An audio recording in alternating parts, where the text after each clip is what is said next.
하나님 말씀은 출애굽기 12장 1절부터 20절입니다. 11절부터 14절 말씀을 합독하고 출애굽기 12장 1절부터 20절 말씀을 보도록 하겠습니다. 그러면 우리 11절부터 14절 말씀을 합독하도록 하겠습니다. 너희는 그것을 이렇게 먹을지니 허리에 띠를 띠고 발에 신을 신고 손에 지팡이를 잡고 급히 먹으라. 이것이 여호와의 유월절이니라.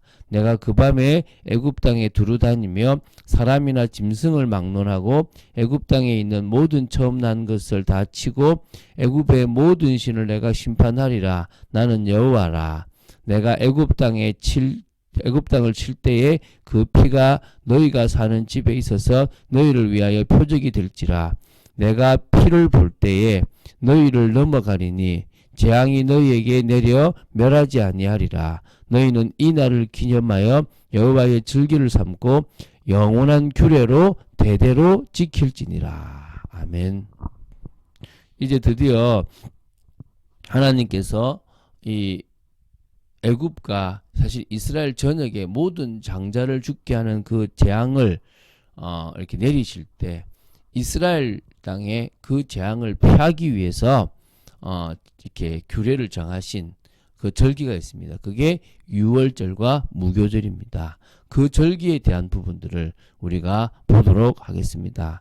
먼저 보게 될 출애굽기 12장 1절부터 14절은 이제 유월절에 대한 내용이라고 보시면 됩니다. 그래서 출애굽 성취를 위해서 반드시 있어야 될 중요한 어떤 그런 하나님의 사건이기도 한 그런 부분인데요. 이 유월절 규례는 죄인의 구원을 위해서는 희생의 피가 필요하다는 것을 상징적으로 보여주는 아주 중요한 어떤 의미가 있는 절기입니다. 그래서 이스라엘의 구원을 위해서 희생제물로 사용된 어린 양은 예수 그리스도, 온 인류를 죄에서 구속하시기 위해서 십자가에서 대속 죽음을 당하신 그 예수 그리스도를 의미합니다.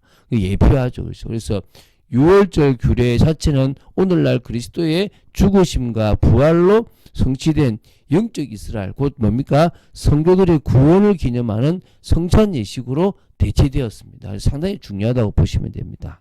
자, 두 번째는요, 출애굽기 12장 15절부터 20절은 이제 하나님께서 무교절과 관련된 규례를 주시는 내용이라고 보시면 됩니다. 이 무교절은요, 유월절을 그러니까 유월절과 같이 이어서 이제 뭡니까? 7일 동안 지키는 어떤 절기라고 보시면 됩니다. 그래서 이때 뭐냐? 무교병만 먹도록 했습니다. 무교병이란 것은 누룩을 넣지 않고 만든 떡을 이제 무교병이라고 말하는데요. 이 첫날과 마지막 날에는 성회로 모이라고도 말씀하셨습니다. 그래서 상당히 하나님 앞에 은혜로 나오라 말이죠. 그래서 이 누룩이 없는 떡을 먹게 하신 이유는 이 누룩 자체가 부패 죄성을 상징하거든요. 그래서 우리의 옛 생활, 죄의 생활을 다 없애버리고 이제 하나님 자녀의 그런 백성으로 살아가라, 이런 의미가 있습니다. 우리는 구원받은 이후에 과거의 죄를 청산하고 새로운 주님의 백성으로서의 삶을 살아가야 되겠죠. 그죠? 그런 부분에서 상당히 중요합니다. 그래서 이 두 절기를 좀 보면서 우리가 이야기를 할 것입니다. 내용이 좀 깁니다. 그래서 많이 이렇게 볼 수가 없고요. 또 아는 내용들이기 때문에 좀 넘어가고 어떻게 절개를 지켰느냐 이래 봅니다. 우리가 볼 때는 꽤 꼼꼼하게 되어 있는데 어떤 목사님이 그러더라고요. 특히 이제 이 레위기를 봤던 목사님이 뭐라냐면 이런 말씀하시더라고요. 레위기에 나오는 방법대로 제사를 드리려고 그러면 못 드린다는 거예요. 무슨 얘기냐면 몇 마리 잡으라는데 어떻게 잡고 뭐 이런 부분에 대한 상세한 내용이 사실은 없다라는 거예요. 그래서 사실은 어렵다. 우리가 볼 때는 되게 꼼꼼하게 돼 있다고 보는데 지금 여기도 보면은 상세하게 나오지만 이스라엘 백성들이 이게 이 부분에 대해서 더 또 아마 부연적인 뭔가가 좀 있었지 않았나라는 부분도 사실 있습니다. 근데 우리는 간단하게 그 내용들을 좀 나와 있는 중심으로 보도록 하겠습니다. 우리 1절부터 10절을 먼저 이렇게 보겠는데요. 이게 이제 유월절에 대한 제정에 대한 부분입니다. 여호와 하나님께서는 이 출애굽의 날이 너무나도 중요해가지고 유월절의 절기, 이 절기를 달의 시작으로 바꾸실 정도가 됐어요. 사실 이때가 음력으로 2월이에요. 근데 이거를 1월로 바꿔버렸어요. 그러니까 유대력 1월이 돼버리는 거예요. 그래서 이때는 아비볼이라고 했는데 이게 나중에 저 바벨론을 지나고 나서는 니산월로 바뀌었어요. 그래서 사실은 아비볼이라는 단어를 이때 나중에 처음 쓰게 돼요. 그래서 이 달이 이제 뭐냐? 첫 달이 되는 거예요.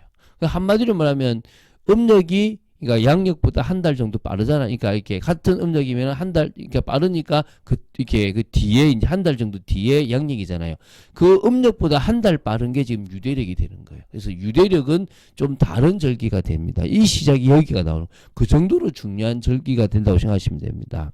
먼저 하나님께서는 출애굽이 이루어지는 달을 이스라엘의 해로 첫 해로 시작하도록 했습니다. 그래서 14일 저녁에 흠없고 1년 된 수컷 어린 양을 잡아서 그 피를 문설주와 인방에 바르고 그 밤에 양의 고기를 그 불에 구워 먹게 이렇게 먹고 무교병과 쓴 나물과 함께 먹게 했습니다.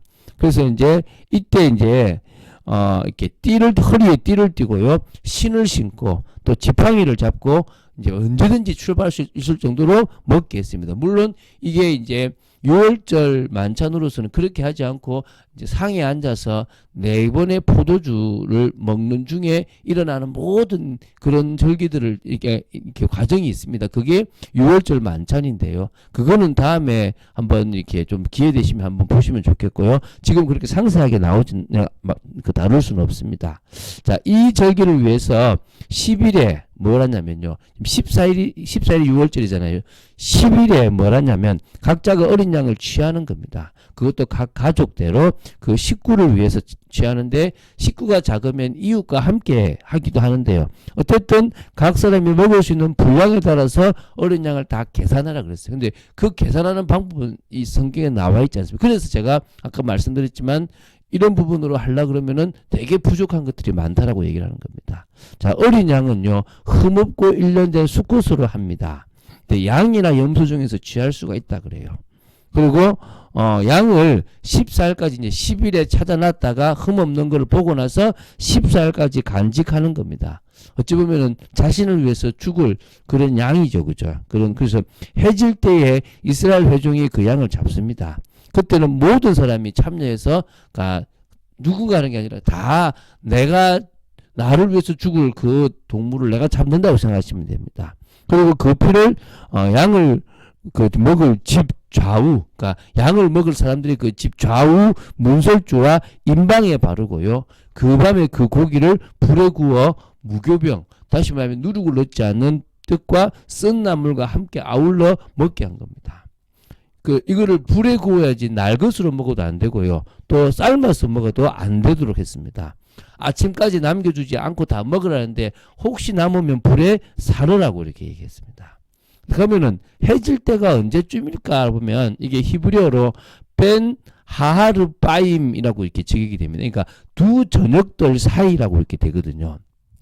그래서 히브리인들은 처음 저녁을 일몰이 시작되는 때로 보고 둘째 저녁은 어둠이 찾아들 때라고 생각을 이렇게 했다고 합니다. 그래서 그러니까 황호적 일몰의 시작 때와 해가 완전히 진 때 이 사이입니다. 왜냐하면 우리는 그 12시가 넘어야 하루가 시작되지만 이스라엘은요, 해가 지는 때가 그때가 하루가 끝나고 다른 하루가 시작되는 거예요. 그러니까 같은 해질 때인데 다른 겁니다. 왜? 그 전날과 그 다음 날이 되어져 버리는 겁니다. 그 사이의 시간을 보는데요.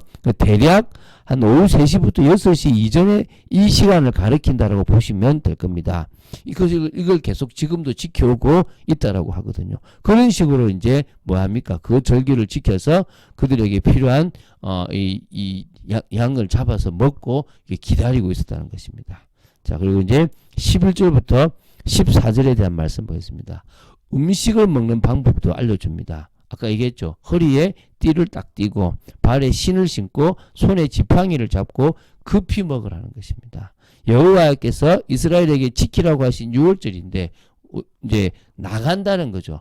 이제 저 애굽의 그 저주와 재앙에서 벗어난다 한마디로 우리는 이제 세상에 살고 있지만은 세상의 권세, 사단의 권세에서 벗어나는 것하고 똑같다라고 보시면 되겠습니다. 자, 그리고 이제 이때 하나님께서 그 밤을 애굽 땅에 두루 다니면서 사람이나 짐승을 막론하고 애굽 땅에 있는 모든 처음 난 것, 다시 말하면 장자 같은 처음 난 것을 다 쳐버리고요. 애굽의 모든 신을 심판하시겠다는 겁니다. 그런데 이제 뭡니까? 피가 표적이 되는데 피를 바른 집은 바로 뭡니까? 그 피를 보고 넘어간다는 겁니다. 그래서 6월 넘어간다고 해서 6월절이 되는 겁니다. 재앙이 이스라엘에 내리지 않고 넘어가겠다는 것입니다. 이걸 영원한 교회로 지키라고 합니다. 이것은 예수님의 십자가 부활을 의미합니다. 그래서 지금 이게 바로 우리에게는요, 이제는 그 6월절 만찬을 제자들과 함께 지켰고 지키면서 그것이 우리가 지금 지키는 성만찬, 성찬이 되어졌다라고 봅니다. 그래서 우리는 이 그날을 믿고 기념한다고 보시면 됩니다. 15절부터 20절입니다. 이제 6월절과 함께 지키는 무교절에 대해서 보겠습니다. 누룩이 들어가지 않는 무교병을 먹을 뿐 아니라 집에서요 누룩을 제하는 절기입니다. 사실 누룩이 성경에 무조건 부정적인 의미만 쓰여지지는 않았습니다. 긍정적인 의미도 있었다는 거예요. 뭐 천국 확장을 이야기할 때 누룩을 이야기할 때는 긍정적으로 썼고요. 또 그 정도가 아니라 이 누룩을 뭡니까? 유교병인데 만든 것을 제사에 드리기도 했는데 무교절에는 절대 유교병을 쓰면 안 되는 겁니다. 그래서 이게 뭐냐면 이 누룩은 부정적인 의미로 과거 이스라엘 백성이 행했던 이방의 풍습이나 죄를 상징했고 또한 애굽을 떠나는 상황이 급박함으로 누룩으로 떡을 부풀릴 시간이 없기 때문에 그것을 만들어 먹으라 그랬는데요. 완전 집에서 누룩을 다 제거하도록 했어요. 지금도 이스라엘은요 그런 일들을 막 해요. 사실은 완전 집을 다 제가 생각할 때는 그거 좋은 것 같아요. 1년에 한 번씩은 집을 다 뒤집어서 먼지나 곰팡이 같은 것까지도 다 제거해 버린다고 하는 건데 죄의 상징으로서 이 누룩을 제거하는 걸 의미합니다. 이제 더 이상 죄의 인생을 살아가지 않겠습니다. 내 속에 있는 죄의 근본들을 다 제거해 버리겠습니다라고 하는 의미에서 되게 중요한 절기라고 보시면 됩니다. 첫째 날과 일곱째 날에는 성회로 지킨다고 합니다. 거룩한 모임을 해서 제사로 드리고요. 이 집회를 드리는 두 날에는 아무 일도 하지 않고 각자의 먹을 것만 딱 갖춰서 먹는다 그럽니다. 17절에 보면요. 무교절을 지키는 이유가 나옵니다. 무교절이 애굽에서 구원하신 하나님께 감사와 찬양의 의미로 반드시 지켜야 할 절기라는 부분을 17절에 강조합니다. 우리 각자에게도 이스라엘이 애굽 압제에서 구원받은 무교절처럼 죄악의 뭡니까 세력으로부터 벗어나 구원을 받았던 그 날임을 기억하는 그래서요 이스라엘 백성들이 무교절 행사를 한 것처럼 우리는 이 구원의 은혜에 대한 감사의 삶을 살아가야 될 줄로 믿습니다. 그리고 무교절 첫날이 15일이고 마지막 날이 21일입니다. 이때 무교병을 먹는데 7일 동안 누룩이 집에 발견되지 않도록 명령 제거하라 그랬습니다. 그래서 이게 이제 만약에 이때 유교병을 먹는다면 타국인이든 본국이든 뭡니까 다 이스라엘 회중에서 끊어지는 그래서 이때만큼은 다 유교병을 먹지 않고 무교병을 먹어야 되는 것입니다. 상당히 까다로운 절기 중에 하나고요. 이게 가나안 땅 들어와서 요단강을 건너서 할례를 받고 가장 먼저 행했던 절기이기도 합니다. 상당히 중요하거든요. 우리는요, 막 이렇게 원하는 것들을 만들어가는 게 아니라 언약을 붙잡고 예수 십자가에 대한 믿음을 가지면 됩니다. 그게 가장 중요하거든요. 어떤 의미에서요, 언약을 붙잡고 나아갔던 그들에게 하나님은 역사하셨던 것처럼 우리가 그런 삶을 살아가면 될 줄로 믿습니다. 오늘 긴 내용을 그냥 이어서 제가 봐버렸습니다. 이 정도로 그냥 6월절과 무교절에 대한 부분들을 기억하시고 응답받는 여러분 되시기를 주 예수 그리스도 이름으로 축원드립니다. 주는 그리스도시요 살아계신 하나님의 아들이심을 고백합니다. 끝까지 믿음으로 나아가며 이 절기의 참 의미를 알고 또 어떤 방법으로 어떻게 진행되었는지도 알며 기도하는 저희들 되도록 지켜주시고 정말 지금 우리에게 주신 구원의 축복을 우리의 삶 속에서 신앙 속에서 누리도록 지켜주시옵소서. 주 예수 그리스도 이름으로 기도드립니다. 아멘.